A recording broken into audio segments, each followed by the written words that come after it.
Notre façon de caractériser la demande, c'est cette fois-ci non plus algébrique ou graphique ou avec les diagrammes sagittaux, mais justement algébrique.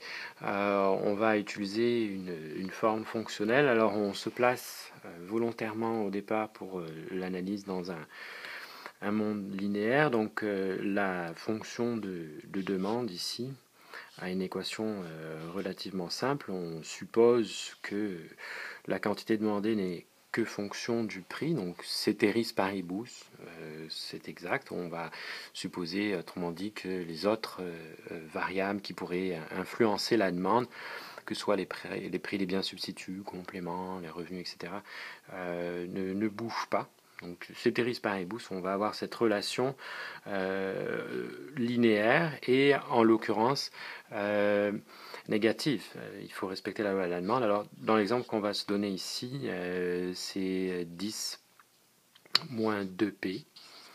Ok, alors c'est une autre représentation de la demande d'un individu donné. Si par exemple le prix est égal à 0, eh ben, la quantité demandée pour ce prix-là, c'est 10, moins 2 fois 0, donc 10. Si le prix augmente, passe à 1 dollar, on a cette espèce de générateur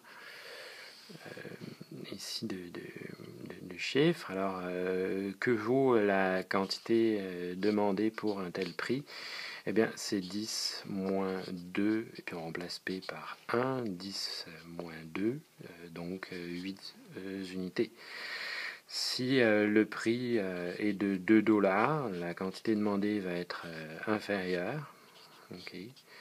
Donc c'est 10 moins 2 fois, et P cette fois-ci prend la valeur 2, 9 fois 2, 4, donc on va avoir une quantité demandée de 6 unités.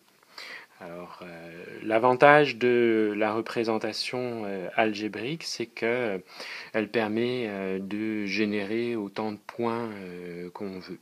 Okay. Par ailleurs, ici, on peut noter que vous avez bien une relation négative entre prix et quantité. Ça, c'est en vertu de la loi de la demande.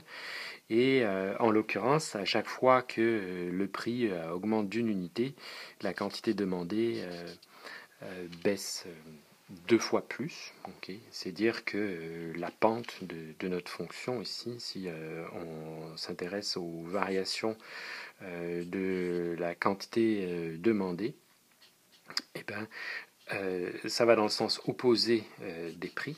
Okay.